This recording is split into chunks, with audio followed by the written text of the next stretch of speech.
आगे बेहतरीन नाम में आप सब देखने और सुनने वाले मेरे तमाम नाजरीन की सलामती हो। मैं Salman Sam social media network के साथ आपकी खिदमत में हाजिर हूँ। आप मेरा फेसबुक और यूट्यूब चैनल देख रहे हैं। नाजरीन, जिस तरीके से ज़िला लोधरा में पाकिस्तान तरीके इंसाफ को टिकटों के मामलात में मुश्किलात का सामना है, उसी तरीके से पाकिस्तान तरीके इंसाफ में मज़ीद लोगों के आने से इसकी ताकत में भी इजाफ़ा हो रहा है।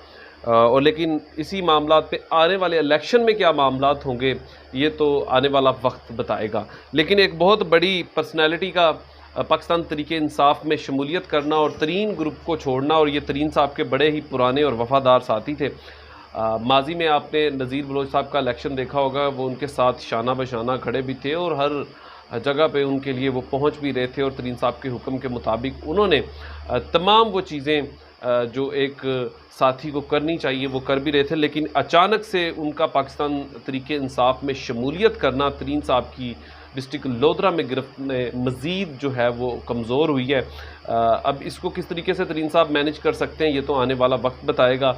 लेकिन आज से 1-2 दिन पहले जो मार मोहम्मद अशरफ सियाल साहब, जिन्होंने पाकिस्तान तरीके इंसाफ में शमूलियत करनी थी, तो उन्होंने एक प्रोग्राम का इनकाद किया जहां पर बहुत सारे लोगों को, बहुत सारी पर्सनैलिटीज़ को बुलाया, जिसमें पीर आमिर इकबाल शाह जो मौजूदा MPA हैं, MNA मियाँ मोहम्मद शफीक आराई साहब भी वहाँ पर मौजूद थे, कैप्टन इज़्ज़त जवेद साहब भी वहाँ पर मौजूद थे, और इसी तरह और बहुत सी पर्सनैलिटीज़ जो थी वो वहाँ पर मौजूद थी।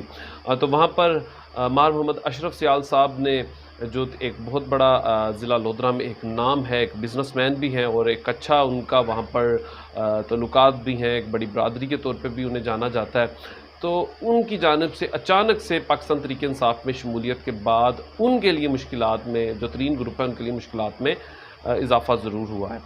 अच्छा, उसके बाद इन्हीं ख़बरों का जो मिलता जुलता जो चीज़ें हैं, फिर एक आज ख़बर चल रही थी सोशल मीडिया पे कि नवाब अमानुल्लाह साहब ने शहीद कांजू ग्रुप के साथ जो है वो आने वाले वक्त में ऐलान करने जा रहे हैं, और उसकी जो वजह बताई गई थी वो मार अशरफ सियाल साहब के हवाले से कहा गया।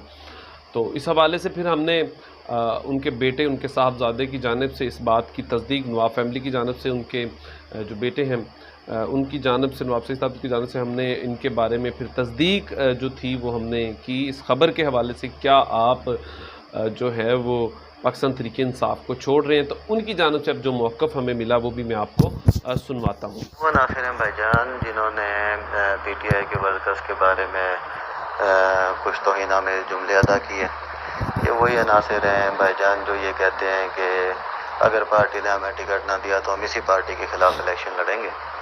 तो ये उनकी तरफ से फैलाई जा रही हैं, और ये हर दफ़ा जब भी टिकटों के मौके आते हैं, जब भी इलेक्शन के मौके आते हैं, इस तरह की इस किस्म की बेहुदा ख़बरों का एक बाज़ार गर्म रहता है। और हम तो भाईजान कल इंशाअल्लाह नवाज़ वपीता तशरीफ़ ला रहे हैं लोधरा, और हम उसकी तैयारियों में मसरूफ़ हैं, और इंशाअल्लाह हम उनका एक ज़बरदस्त इस्तकबाल भी करेंगे और ज़बरदस्त शो भी करेंगे। ये उनके बेटे की जानिब से इस बात की अब तस्दीक की गई है कि हम कभी भी ऐसा सोच भी नहीं सकते। मेरी ऑफ द रिकॉर्ड जब उनसे बात भी हुई तो तब भी उन्होंने यही मामलात उठाए कि ये कुछ फ़ेक आईडीज़ हैं जो माहौल ख़राब करना चाह रहे हैं। अब ये कौन है ये वही बता सकते हैं, लेकिन उन्होंने इशारतन कुछ बातें तो ज़रूर की हैं, लेकिन वो नाम वो भी नहीं ले रहे। अगर वो जब खुद इन चीज़ों पर बात करेंगे तो ज़रूर ये भी अपडेट आप तक पहुंचाने की कोशिश करेंगे। अपना ख्याल रखिएगा, अपने इस चैनल का भी। खुदा हाफिज़।